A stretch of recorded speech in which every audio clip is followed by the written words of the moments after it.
A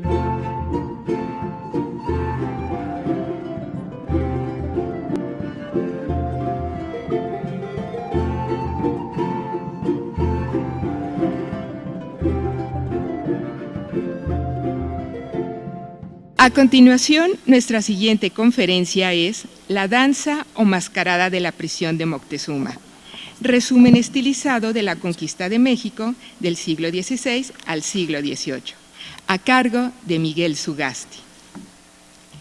Cursó su licenciatura en Filología Hispánica y es catedrático de Literatura por las Universidades de California, Santa Bárbara y Navarra.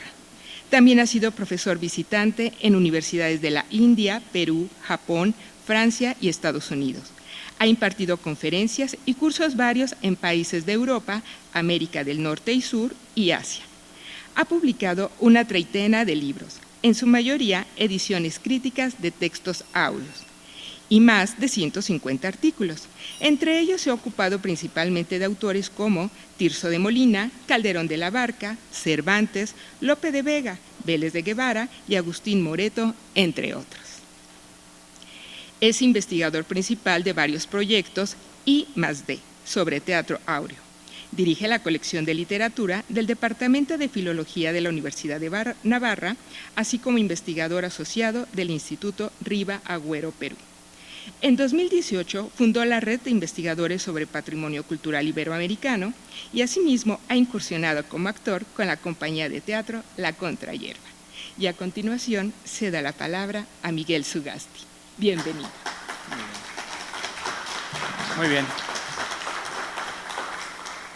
Muchas gracias, Katy, por tus palabras de presentación y, por supuesto, lo primero de todo, agradecer al Museo Iconográfico del Quijote, especialmente a las personas que lo dirigen, que lo pilotan, Ana Ferrer, Onofre Sánchez Menchero.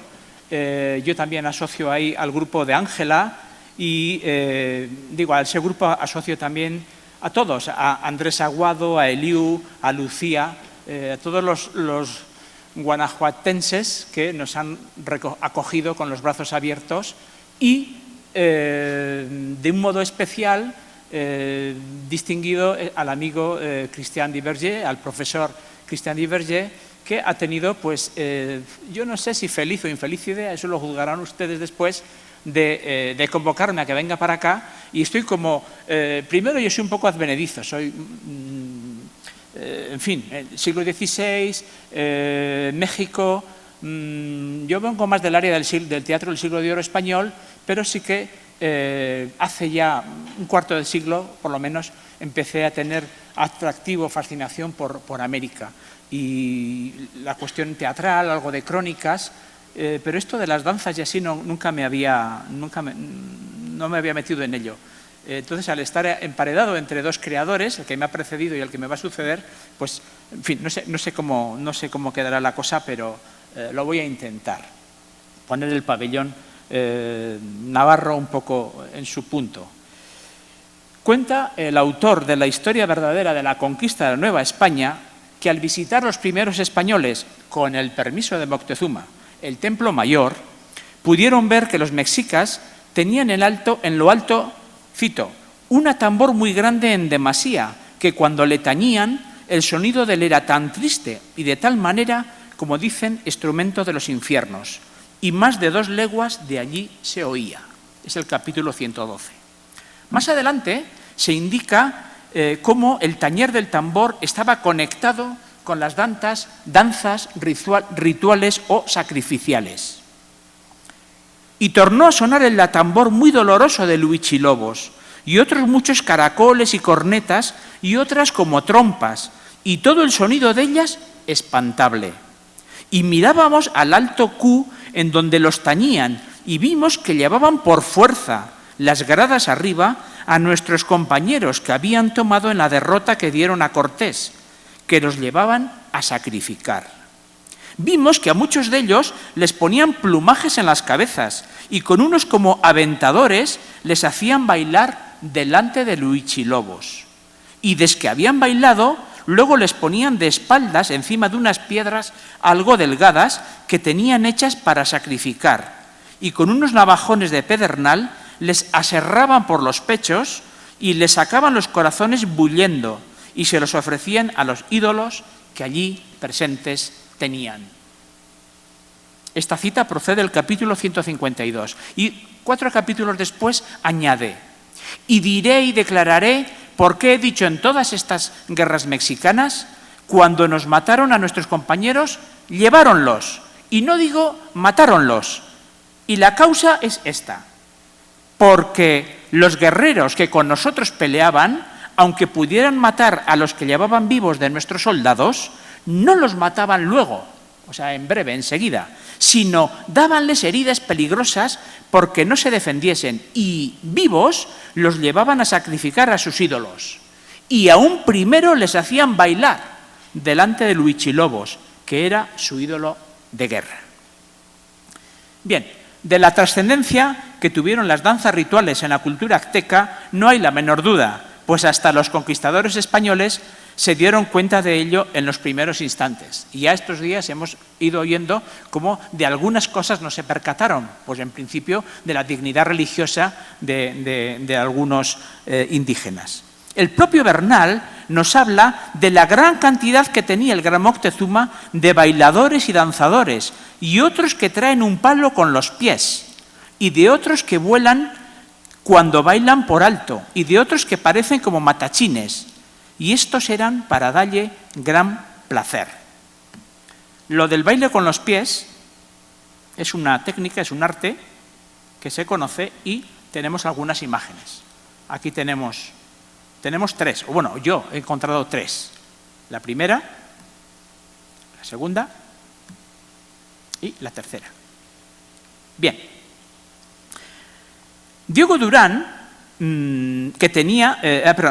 afirma que en ese patio de Huichilobos, donde les hacían bailar antes de ser sacrificados, dice, era tan grande que en un areito se juntaban en él 8 o 10.000 hombres. Dato que Acosta, con la intermediación de Tobar, repite al pie de la letra. El patio del Templo Mayor era tan grande y espacioso que se juntaban a danzar o bailar en él, en rueda alrededor, como lo usaban en aquel reino, sin estorbo ninguno, 8 o 10.000 hombres, que parece cosa increíble. Cosa increíble. En rueda. Bailaban en rueda. Bien. Uno de los episodios más penosos y cruentos de la conquista de Tenochtitlán fue la llamada Matanza del Templo Mayor, ordenada por Pedro de Alvarado en ausencia de Cortés. De hecho, se aprovechó que los mexicas celebraban sus fiestas y danzas del último día del mes de Toscal, perdónenme por mi pronunciación de las palabras náhuatl, como ustedes comprenderán, pues no estoy todavía familiarizado. Pido perdón. Con ofrendas a los dioses Huitzilopochtli, Huichilobos, claro, yo como a Bernal me sale más fácil decir Huichilobos, pero en fin, y Tezcatlipoca, o sea, Tezcatepuca, para realizar el ataque, pues, decía Alvarado, argumentaba que les habían preparado una emboscada. Cito la historia verdadera.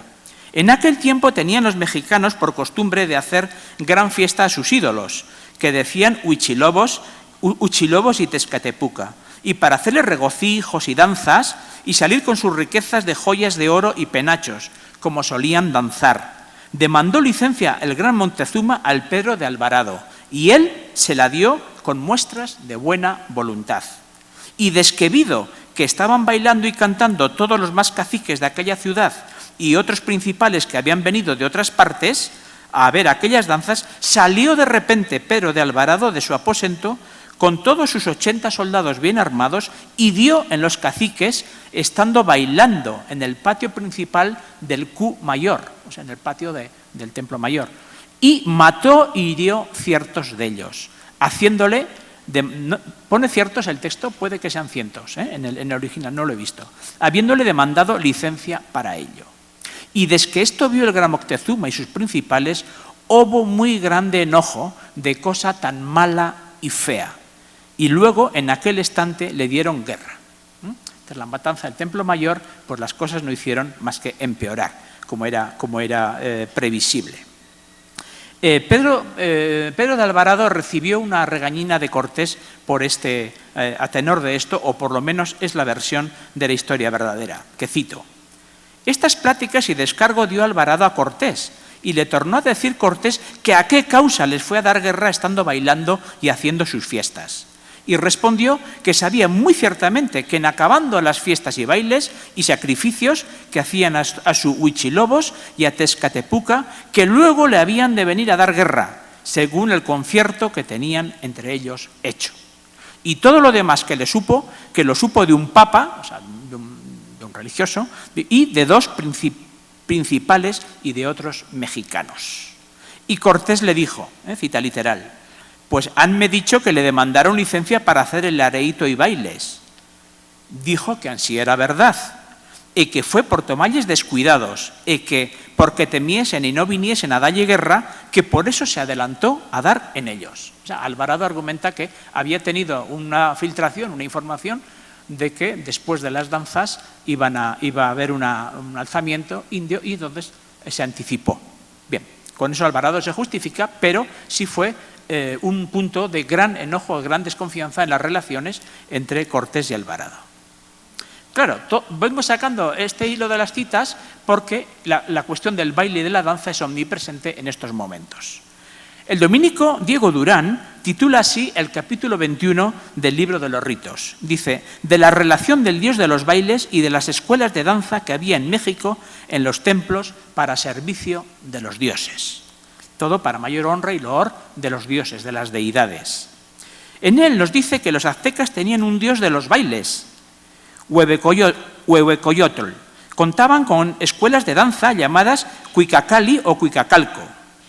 Este autor detalla la existencia de una amplia tipología de danzas, unas solemnes, con sonidos graves y movimientos moderados, ejecutadas por los señores en las grandes fiestas, otras de amores y requiebros, propias de jóvenes mancebos con sonidos agudos. Otra era el cuecuescuyalt, o baile cosquilloso o de comezón, que a ojos del dominico resultaba lascivo, pues se introducen indios vestidos como mujeres, dice el texto. Otra más es el momotzli, con los muchachos danzantes disfrazados de mariposas o pájaros. Y dice el texto, el más solemne baile que esta nación tenía. Había otro baile de máscaras de viejos corcovados, muy donoso y alegre, que creo que quedan todavía restos de algunas danzas purépechas hoy en día, muy semejantes. También había un baile de truanes y bobos que fingen trastocar las palabras y entenderlo todo al revés. Cierta danza, otra más, que consiste en mover un palo o rodillo solo con los pies. Es la que la hemos visto antes. La cita Durán, esta la citan prácticamente todos. Llamó mucho la atención esta forma. Y una más, una danza de los voladores al estilo de la famosa de Papantla o Veracruz, que hoy todavía es perfectamente visible en tantos sitios. También dice que aparecen muchos de ellos danzantes con los rostros envijados, o sea, pintados de una manera u otra. Gómara, Lope de Gómara, también es muy prolijo en detalles sobre esta multiplicidad de danzas que había. Y le cito: con muy ricos penachos en las cabezas, bailaron el baile que llaman macehuatli, que quiere decir merecimiento con trabajo. Y así dicen macehuali por labrador o trabajador, campesino, ¿no? Este baile es como el netotetlitli, o como se diga, que dije, porque ponen esteras en los patios de los templos y encima de ellas los atabales. Dice, danzan en coro, trabados de las manos y por renglera. Esta imagen es de Diego Durán y esta otra es de Tobar, que construye su códice a partir de Durán. Ven que son casi iguales. Danzan en coro, trabados de las manos y por renglera. Bailan al sol de los que cantan y responden bailando. Los cantares, dice, son santos, no profanos. O sea, que son de santos, quiere decir sagrados, de temática sagrada. En alabanza del Dios al que es la fiesta, porque les dé agua o grano, salud o victoria o paz o hijos u otras cosas así. Dice, bailan en los templos que hacen muy diferentes mudanzas. Así con la voz como con meneos del cuerpo, cabeza, brazos y pies, en que manifestaban sus conceptos, malos o buenos, sucios o loables. Dice, a este baile llaman los españoles areito, que es vocablo de las islas de Cuba y Santo Domingo. Un muy buen lexicógrafo, Lope de Gomara, efectivamente es de origen taíno. El Códice de Tlatelolco, de las varias imágenes que podemos sacar de las danzas prehispánicas, el Códice de Tlatelolco nos ofrece una de ellas. Aquí tienen, en la lámina octava, he destacado a 3 danzantes. Se ven tres danzantes. El primero lleva un pequeño aventador en la mano izquierda y en la derecha, acá, ¿se ve el cursor aquí o no? Cuando yo marco, sí, el aventador, y en la derecha una flor y hoja de alcatraz. Los danzantes segundo y tercero van disfrazados de águila ocelote, o sea, Cuauhtli ocelot, y uno lleva elementos vegetales en ambas manos, parece la misma flor, y el otro un aventador en la mano izquierda, similar a la del primero, y un abanico en la derecha, que el elemento del abanico se va a repetir constantemente. Bien, tras la caída de Tenochtitlan en 1521, tenemos varias referencias de distintas recepciones que se le hicieron a Cortés por parte de los viejos conquistadores.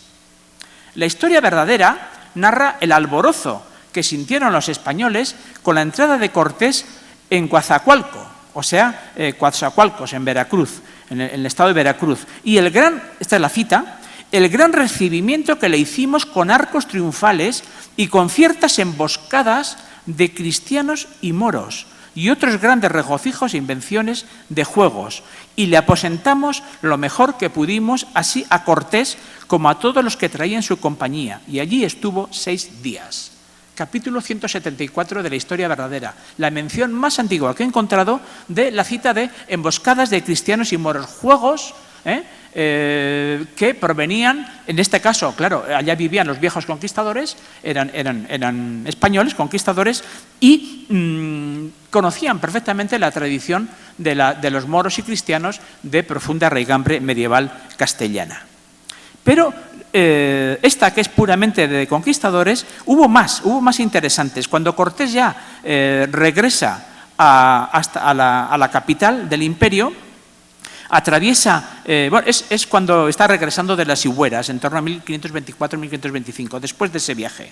Vemos cómo fue recibido en Tlaxcala, empieza el camino de regreso y pasa por Tlaxcala. En la provincia de Tlaxcala no se olvidó mucho que todos los principales le salieron, voy citando a Bernal, a recibir con danzas y bailes y regocijos y mucho bastimento. Y desde que llegó obra de 3 leguas de la ciudad de Texcoco, juntó muchos españoles de todos los pueblos de la redonda y con los que estaban en su compañía y los caciques de aquella ciudad, con grandes invenciones de juegos y danzas, fueron a recibir a Cortés. O sea que ya en Tlaxcala tenemos ya a los españoles y los caciques principales tlaxcaltecas que salen a recibir a Cortés. Seguimos avanzando y cuando llegamos a las inmediaciones de Ciudad de México, salen los caciques mexicanos, por su parte, con muchas maneras de invenciones y divisas y libreas que pudieron haber, y la laguna llena de canoas e indios guerreros en ellas. Todo el día por las calles de México, todo era bailes y danzas. Y tanto en Tlaxcala como en México ya están, de algún modo, combinan esos bailes y esas danzas, conquistadores por un lado y aborígenes por otro. Bien. Abandonamos ya a Cortés, dejamos la historia verdadera. Tenemos una referencia. A partir de la danza pretendo acercarme un poco a otros elementos teatrales o parateatrales que en fusión con el baile y la danza empiezan ya a tener una significación en tierras mexicanas. Es muy conocida la referencia del padre Motolinia, 1539, en la representación de la conquista de Jerusalén, en Tlaxcala, donde ya aparece una referencia ad hoc muy directa a la cuestión de la capital azteca. Motolinia dice el texto dice: los españoles, con vosotros los tlaxcaltecas, ganasteis a México. O sea, está viendo ya 1539, una adecuación, una equiparación de la conquista de Jerusalén con la de México.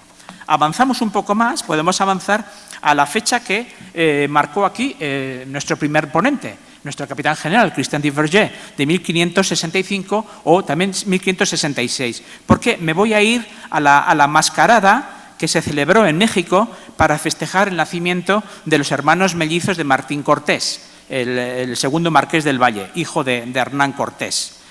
Allí sabemos que apareció Alonso de Ávila disfrazado de Moctezuma con 24 amigos representando a los caciques, y el marqués del Valle lo recibió representando a su padre, don Hernando, quien, con gran respeto por la tradición, lo recibió con los brazos abiertos. Después cenaron al estilo indígena y aprovecharon la ocasión, según parece, para ir fraguando la conspiración.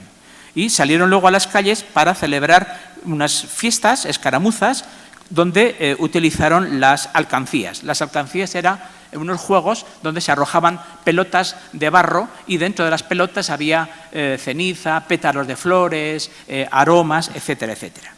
La fuente principal, o que yo controlo, de este episodio es Suárez de Peralta, y luego está el magnífico libro de Manuel Orozco y Berra, de 1853, donde el título es Noticia histórica de la conjuración del Marqués del Valle, años 1565-1568, formada en vista de nuevos documentos originales y seguida de un extracto de los mismos documentos. Se publicó en la editorial de la universidad en 1853. Digo, Manuel Orozco y Berra. Entonces él da muchísimos detalles, que no tengo tiempo yo ni necesidad de repetirlos, ahí está la autoridad, pero sí marca muy mucho que se utilizó la farsa, la máscara,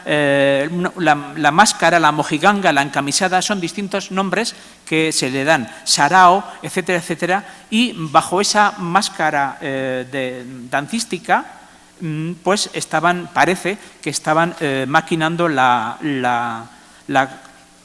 conjura, la separación de la corona de España, el fundar un primer imperio mexicano, y ya saben cómo terminó lastimosamente, y la ejecución de los hermanos Ávila, etcétera, etcétera. Pero este es un antecedente que me viene bien a mí a marcar para la presencia del fasto, de la mascarada, de la mojiganga, que ya se está haciendo en este último cuarto del siglo XVI. Quiero aducir un par de citas más. Juan de la Cueva. Juan de la Cueva fue un poeta español que vivió en México unos pocos años, entre 1574 y 1577, y escribió una epístola al licenciado Sánchez de Obregón.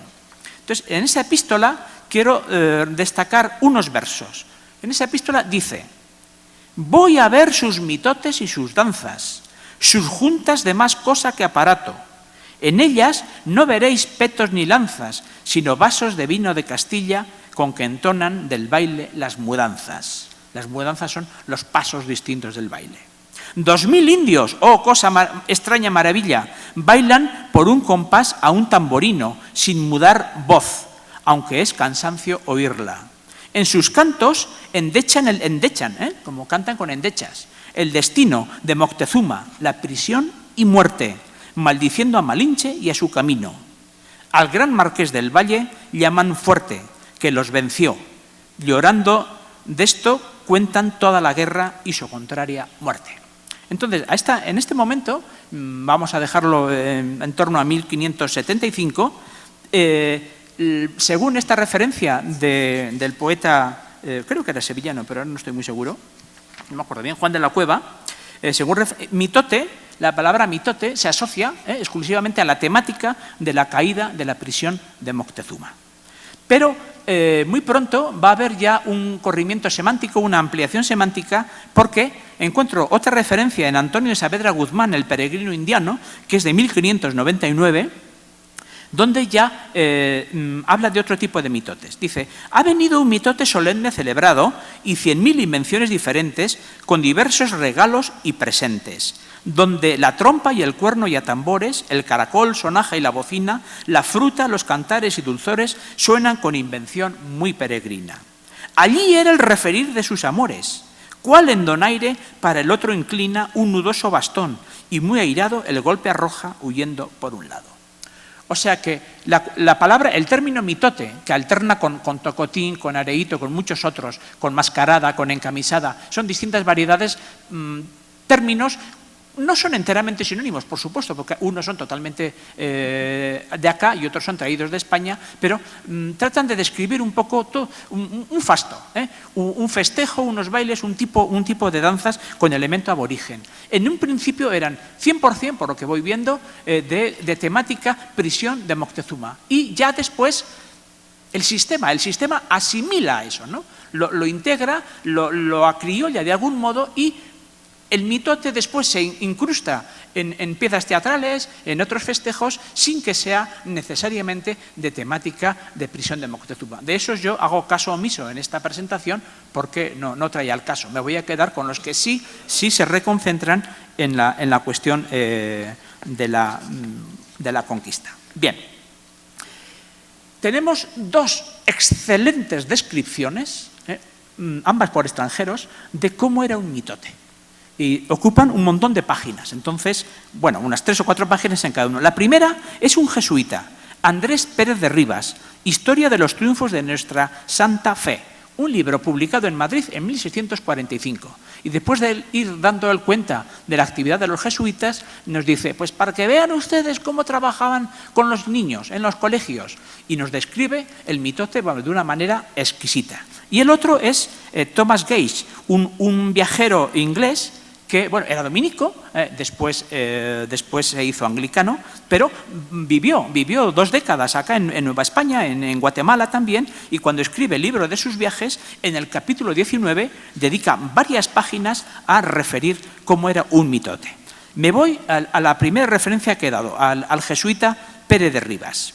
Él viene a decir que los mitotes eran bailes acompañados de música y canto que son de mucho entretenimiento. Y fíjense otra vez, en 1645 dice que el mitote se llama al del emperador Moctezuma. Ocurre que esta fiesta ya se ha cristianizado y se integra en las fiestas de carnaval y de Corpus Christi, en los dos momentos. Y él empieza a describir unas fiestas de carnestolendas, o sea, carnavales. Y nos describe este mitote. Dice, venían con traje y adorno con que salen los que danzan juntos, que es a lo antiguo de los príncipes mexicanos. Y empieza a darnos detalles. En el juego del brazo izquierdo, llevaban un rico brazalete sobre una carga con penacho, levantado de la plumería más vistosa de plumas verdes que ellos usaban, y hoy mucho aprecian. Dice, en esa mano, otro penacho que juegan y tremolan al compás de la danza. En la mano derecha llevan un instrumento que llaman ayacatzli, de unas sonajitas que usan de calabacitas doradas, con su cabo, con unas chinitas dentro que, meneadas, también a son y compás, lo hacen gracioso. Bien. A esta se me olvidó pasarles antes, son de Diego Durán, son otras danzas, rituales, también prehispánicas. Bien, vamos al mitote. Este es... A ver si consigo. Este es un fragmento de un biombo que tenemos está en el Museo de América en Madrid. Y fíjense, a ver si consigo ver qué es lo que llevan los... ahora lo estoy reduciendo, sin querer. Yo quería subir y bajar. Bueno, voy a arrastrar la imagen. ¿Ven las calabacitas? ¿Ven? ¿Las ven? ¿Cómo las llevan? Ahí llevan las calabacitas que describe él, con unas chinitas dentro y son como sonajas, a modo de sonajas. Dice, en el estrado que se preparaba para esta fiesta se sembraba de flores y a la cabecera de él se ponía el asiento del emperador Moctezuma. Este era a modo de taburete bajo dorado y a un lado del teatro se pone una mesa y sobre ella un tamborcito llamado teponazli, que guía toda la música y danza. Bueno, el teponazli se ha visto clarísimamente bien, aunque no lo he mencionado, en las imágenes anteriores, en las de la...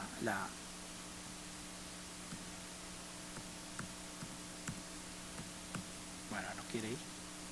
A veces va, a veces no. Bien. Ah, ahí lo ven, ¿no? ¿Ven uno? Los teponats, ahí se ven. Bueno, vamos a seguir con la descripción del mitote. Del mitote. Bien. Los de la danza osara ordinariamente eran 14, además del emperador, que solía venir al final. Y detrás de él venía un niño con un grande mosqueador, mosqueador de rica plumería, un gran abanico, diríamos, que danzando al son de los demás va haciendo sombra y sirve como de dosel al emperador.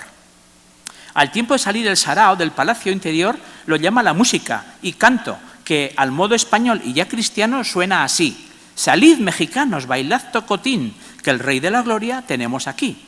Salid, mexicanos, bailad tocotín, que al rey de la gloria tenemos aquí. Estas 3 sílabas de la palabra toncontín, tocotín, toncontín, son como puntos de guarda al sonido del tambor. Y por eso, dice, algunos le dan este nombre al baile. La forma de escribir tocotín, lo importante es la nasalidad. Siempre la tercera y última sílaba siempre va a ser nasal, tocotín. Pero a veces encontramos toncontín o tocontín, etcétera, etcétera. Pero la marca de nasalidad es un poco dar el ritmo, ¿no? Esto que va diciendo él. Elementos que llevan las sonajas, los penachos de pluma, dice que son muy largas y angostas, de color dorado. A veces un ramo oloroso, siempre con rica plumería, penachos, etcétera, etcétera. Dice, habiendo breve rato danzado los del sarao, se levanta para hacerlo a solas el emperador, con los 3 niños que le acompañan, barriéndole con los plumajes el suelo y esparciéndole flores a los pies. Lo que me he dado cuenta es que este jesuita confunde, dice abanico, dice penacho por abanico. Y nosotros identificamos al penacho que va sobre la cabeza. Entonces, bueno, aquí tenemos otro biombo. Es una boda campesina, y entonces ahí ven en el biombo, ven el palo volador, se ve perfectamente, y la parte de la derecha tenemos un tocotín. Entonces aquí tengo otra un poco más ampliada, de esa segunda mitad. Aquí se ve perfectamente el tocotín. Están viendo a los danzantes. A los danzantes está el emperador Moctezuma con su penacho en el centro. ¿Ven los abanicos? ¿Me siguen con el cursor? ¿Se ve? ¿Sí o no? Ah, vale, gracias. Y, no sé si es este. Aquí se amplió. Mejor. Bien. Luego tenemos alguna más que he conseguido de distintos biombos. Vamos, anímate. Bien.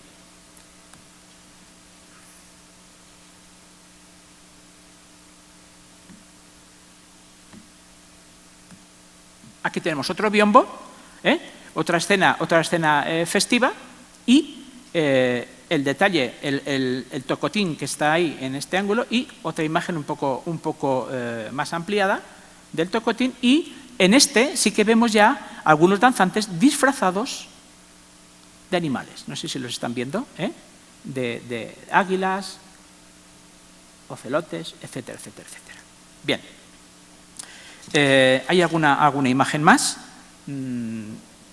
Esta es la más perfecta que se conoce de tocotín. Aquí ven al indio con el mosqueador, con el gran mosqueador, el emperador danzando, el Moctezuma danzando en el centro, y ven los enormes abanicos que tienen todos ellos, y la especie de penachos. Entonces, aquí está la capilla musical, el teponatzli y otros instrumentos.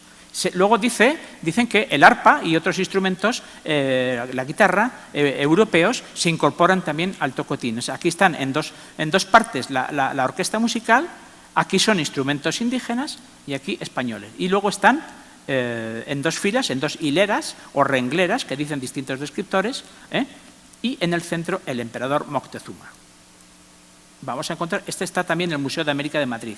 Ahí está Moctezuma bailando, y hay 4 parejas, varón, mujer, dama, varón, 4 distintas.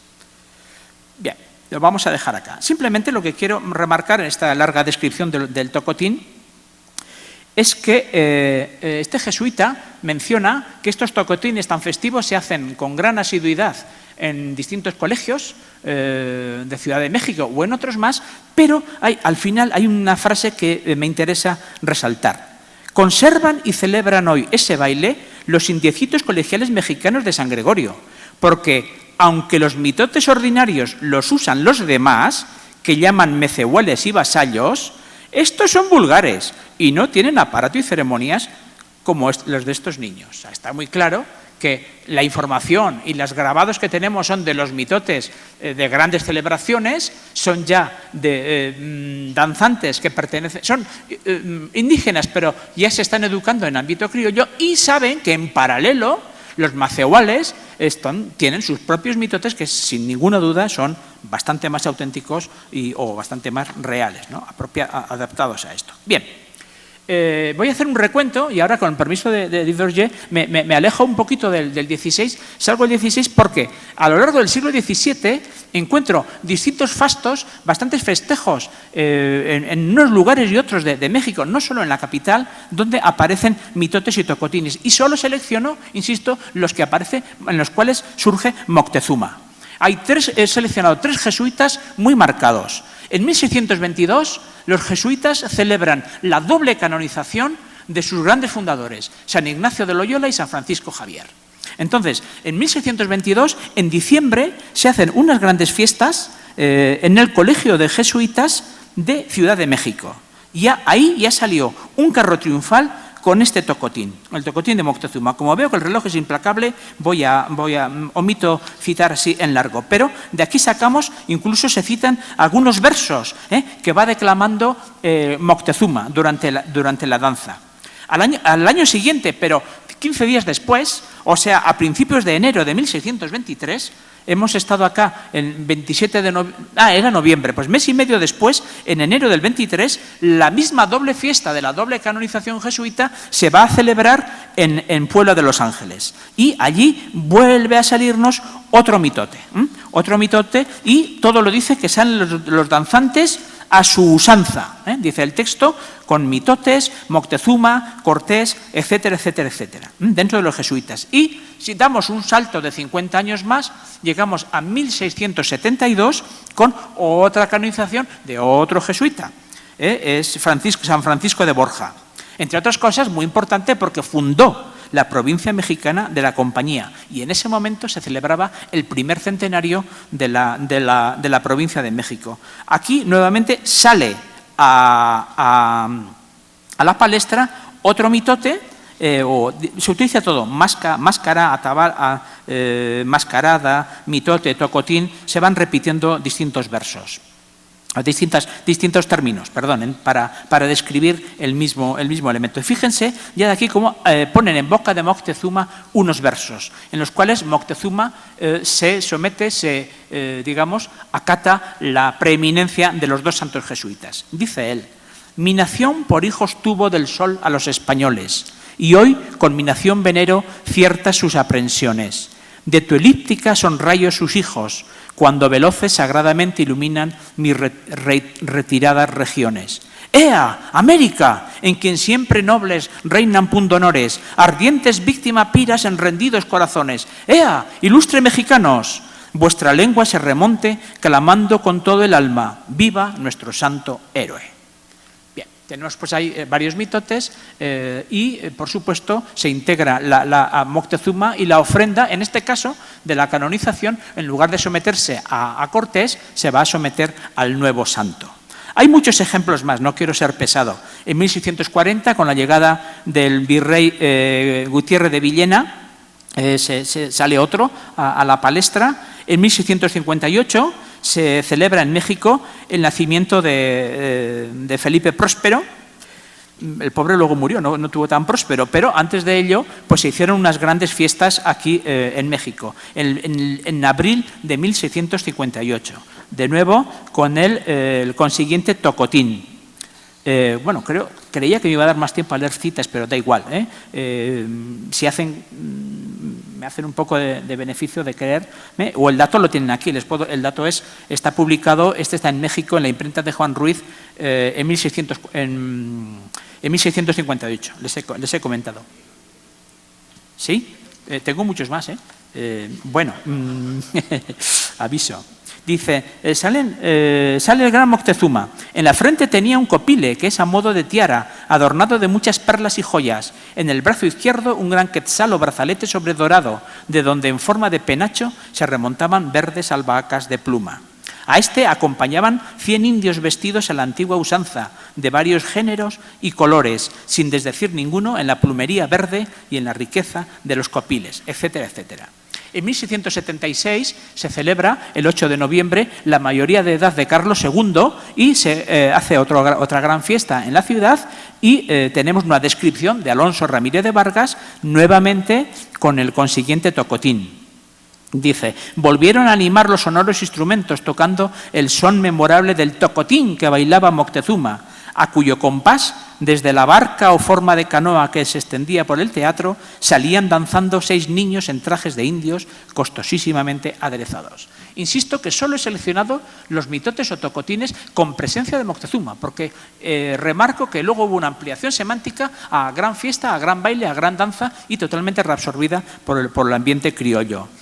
Si nos vamos un poco de México, en Querétaro, en 1680, no lejos de aquí, se inauguró un templo dedicado a la guadalupana. Y ahí volvemos a encontrar otro tocotín. Son unas fiestas muy conocidas, descritas con el máximo pormenor por Sigüenza y Góngora, don Carlos de Sigüenza y Góngora. A ver si encuentro aquí. Ah, no, me adelanté. Bien, él dice que hay varias formas, él divide los fastos, los festejos de Querétaro en 4 partes y en la cuarta sale el tocotín mexicano, en torno a un triunfal carro. Dice, algunos venerables, salían bailando algunos venerables ancianos, otros semejantes instrumentos de la nación, y va citando un montón de instrumentos que, bueno, pues no sé si creo que no voy a ser capaz de citarlos todos, pero 1, 2, 3, 4, 5, 6. Menciona 6 variedades de instrumentos.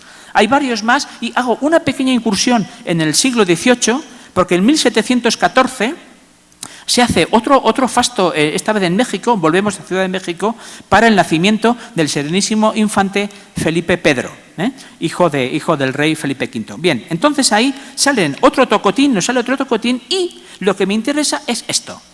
Llegó el carro de los naturales, bajó la danza de pluma que ocupaba su buque, subieron a la sala del Real del Palacio, donde, habiendo danzado compasados y airosos en el majestuoso y grave son de su antiguo tocotín, hallaron en el virrey duque de Linares cariño con que aplaudió su lealtad.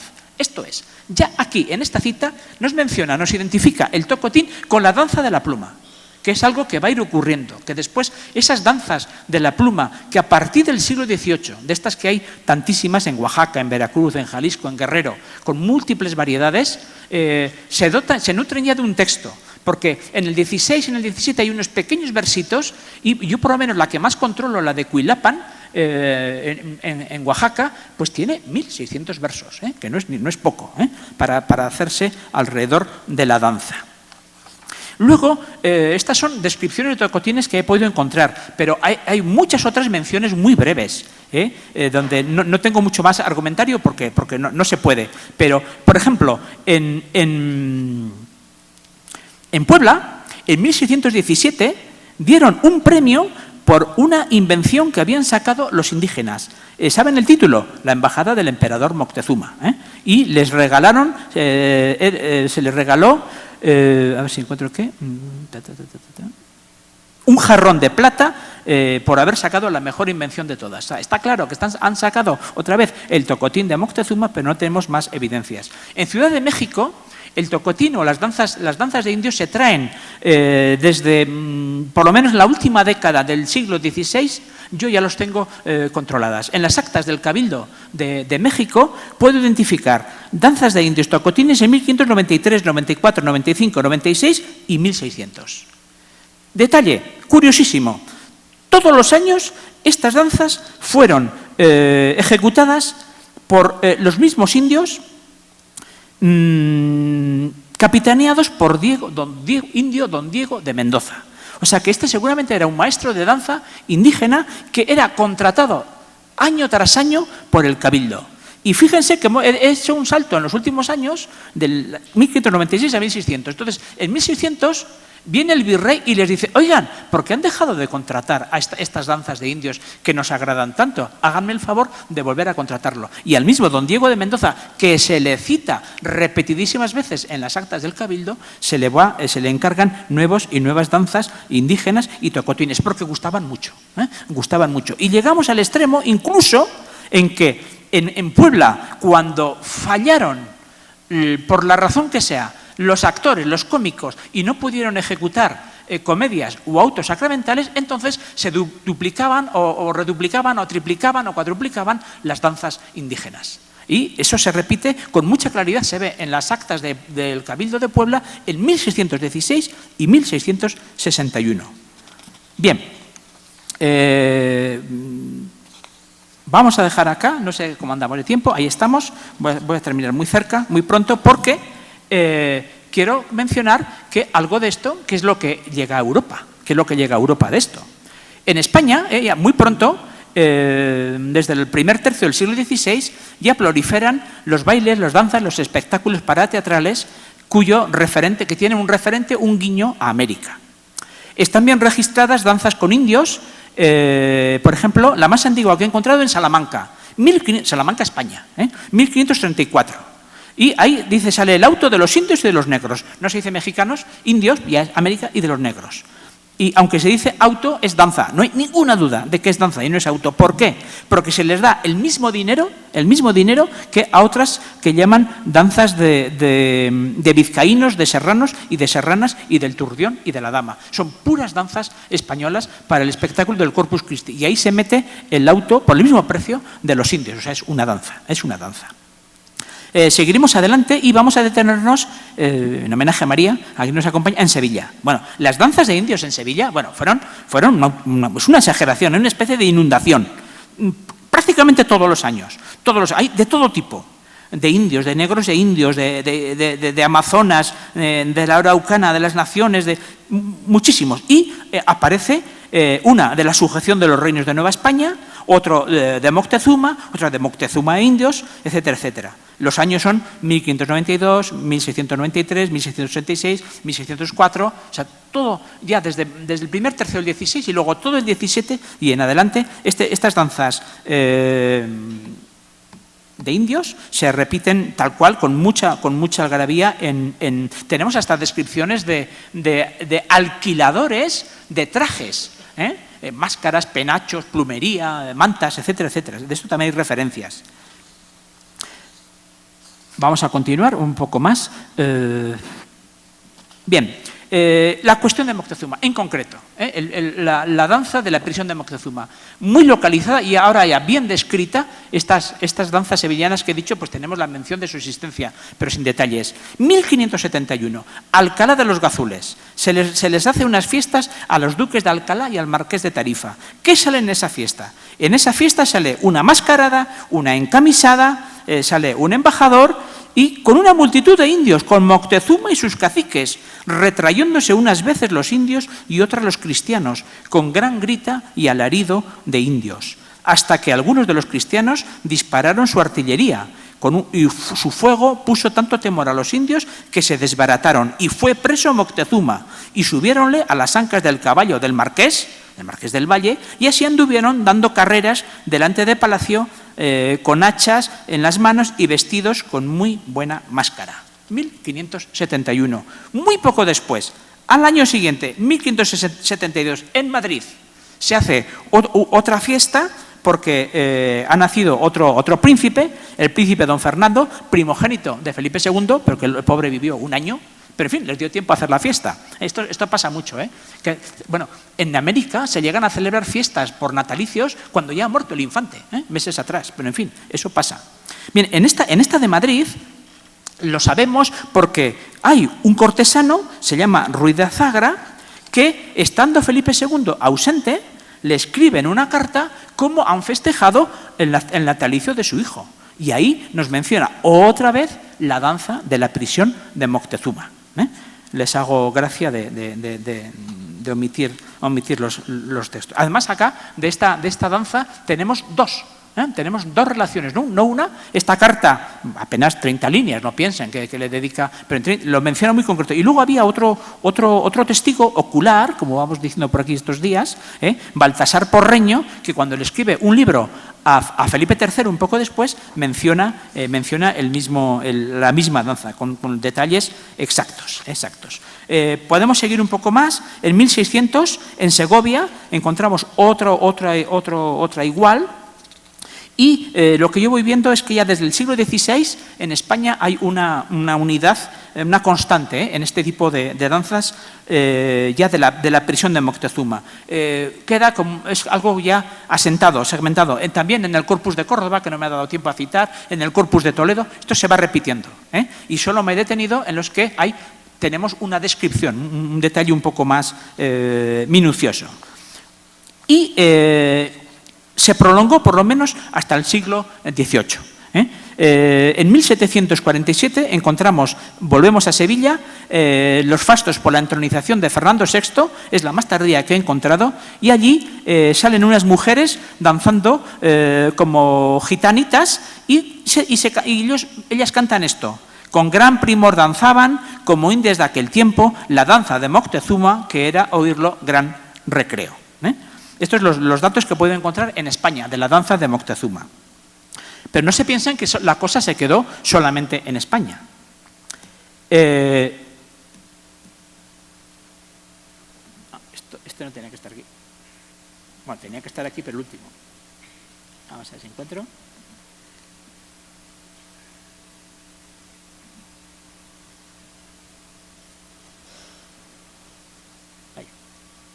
Ya lo siento. Bueno, pues nos vamos a quedar sin. Aquí se está ahora, me parece que se está actualizando.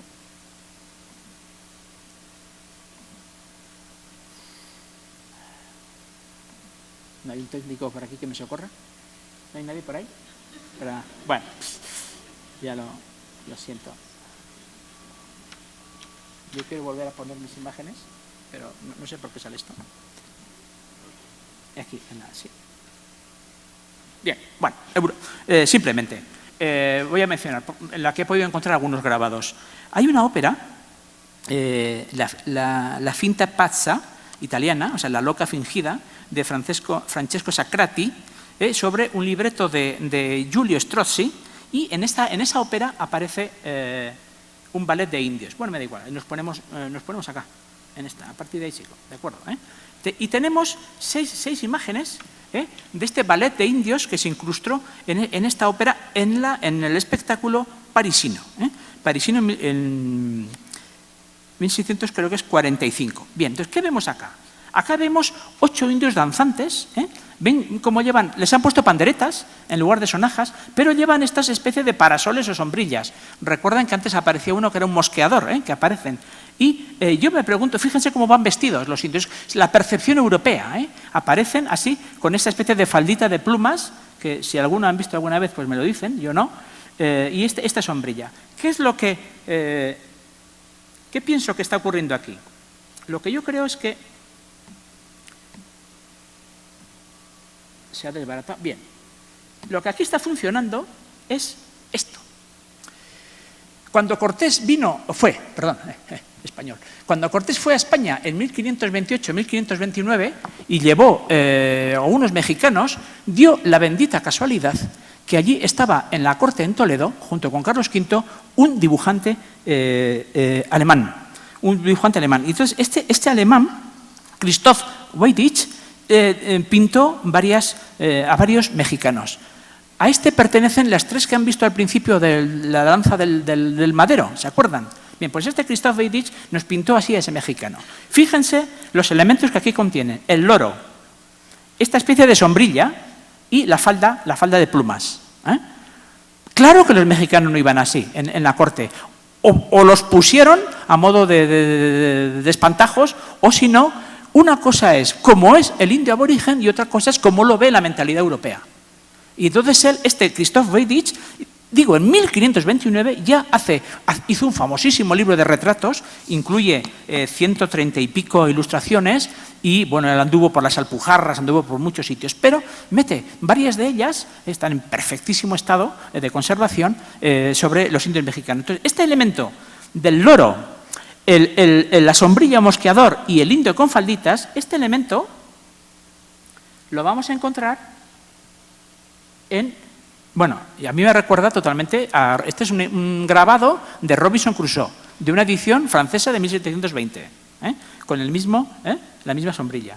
¿Lo ven? Entonces, aquí tienen las sombrillas y las falditas. Estoy casi seguro que el figurinista de esta ópera vio esto, y claro que no vio ningún indio, ningún mexicano, pero sí vio esto. Y en eso se inspiró. Y casi sería lo mismo, bueno, ya no estoy tan seguro, esto es una asociación de ideas que he hecho yo con Robinson Crusoe. Bien, hay seis imágenes, 6 ilustraciones de esta ópera italiana. Entonces, ahí ven, la primera, aquí la tienen, la segunda, acá, danzando, la tercera, ven, danza de espadas. Están adaptando una danza europea danza de espadas a los indios de este ballet, es un ballet.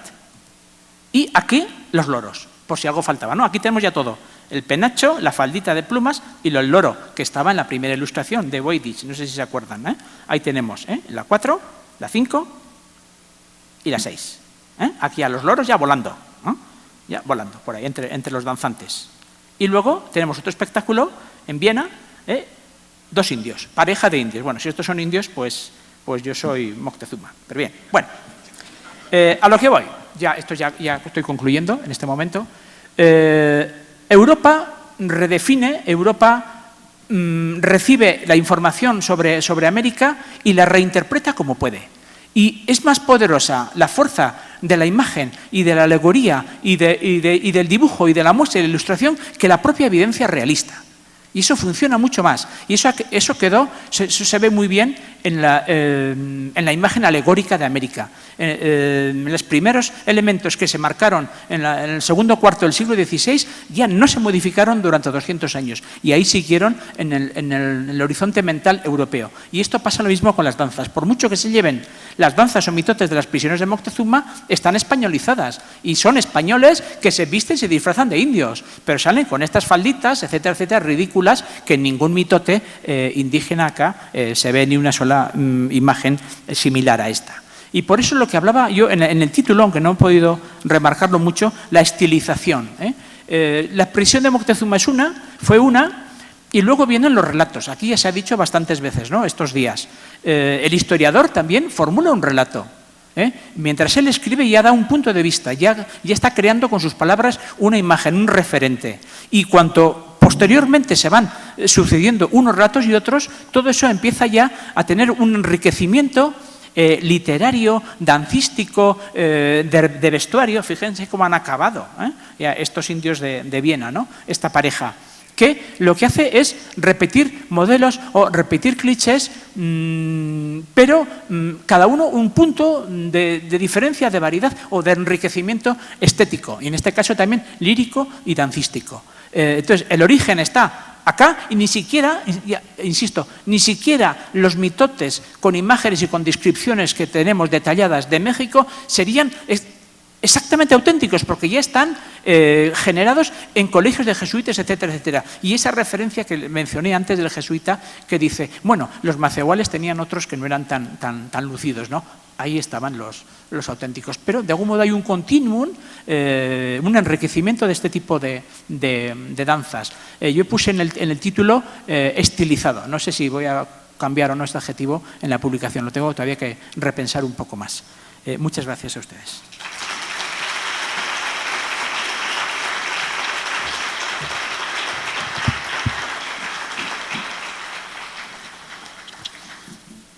El 29º Coloquio Cervantino Internacional quiere agradecer la participación de Miguel Sugasti, otorgándole el presente reconocimiento. Maestro, muchas gracias.